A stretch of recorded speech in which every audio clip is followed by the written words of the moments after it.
All right, so let's evaluate a definite integral. So we're going to evaluate the integral from 1 to 3 of 4 dx. All right, so let me rewrite it over here. Put my flash on. There we go.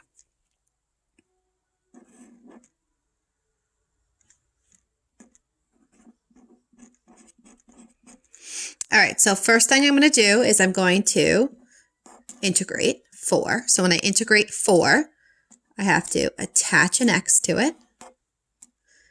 And now I'm going to evaluate from 1 to 3.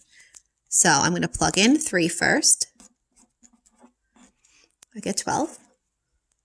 I'm going to plug in 1. I get 4. And then I subtract, and I get 8 square units.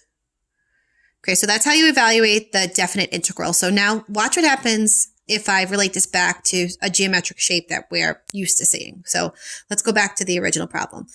My f of x here is 4. So I'm going to type graph that.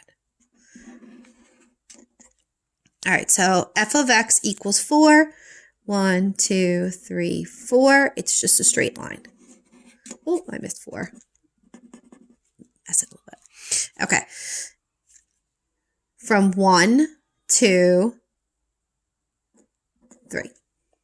All right, so now if I look from the curve to the x-axis, if you notice, I actually just get a rectangle.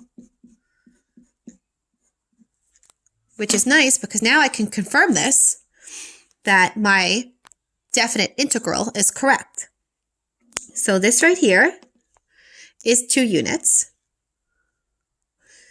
This right here is 4 units, definitely not drawn to scale. And the area is length times width, or base times height. So 2 times 4 is 8. How cool is that? Now, not every time do you get a classic geometric shape under the curve, but when you do, you can confirm it with your traditional formulas that you're used to. All right, let's do this one. All right, so let's find the definite integral. All right, so I have to integrate each part. So I'll integrate x first. Add 1 to the exponent, divide by it. And then the 2 gets an x.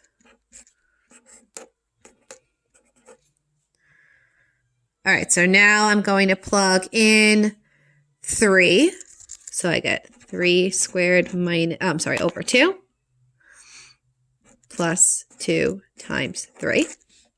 So this is 9 over 2. So this is 4.5 plus 6. So I get 10.5. Now I'm going to plug in 0. So 0 squared over 2 plus 2 times 0. So that becomes, this whole thing just becomes 0. They get subtracted. So my definite integral is 10.5. All right, so now let's check it what it looks like if I were to graph the function. So this is f of x right here. So I'm going to sketch that. So it tells me to start at 2, still just a straight line, start at 2, and then go up 1 over 1.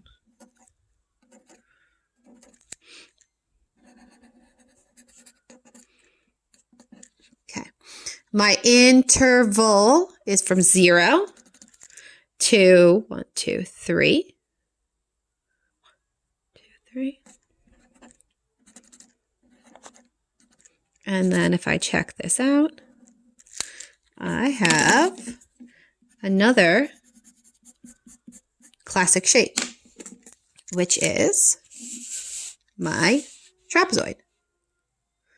So if you remember the trapezoid formula, that is 1/2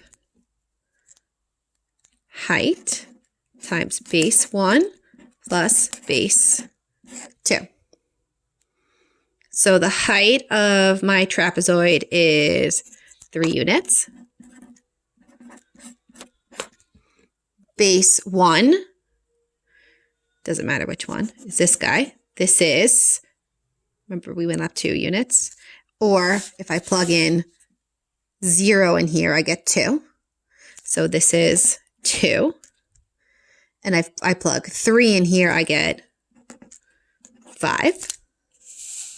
So base 1 is 2 units, and base 2 is 5 units. So I have 3 over 2, or 1.5, times 7, which gets you 10.5 units squared, which is exactly what I got for the definite integral, which makes sense because my curve is completely, the interval that I'm looking at is completely above the x-axis. So I'm going to get my exact area under the curve when I evaluate the definite integral. Same thing with this guy. My curve was completely above the x-axis. So when I evaluate my definite integral, I'm going to get my area under the curve.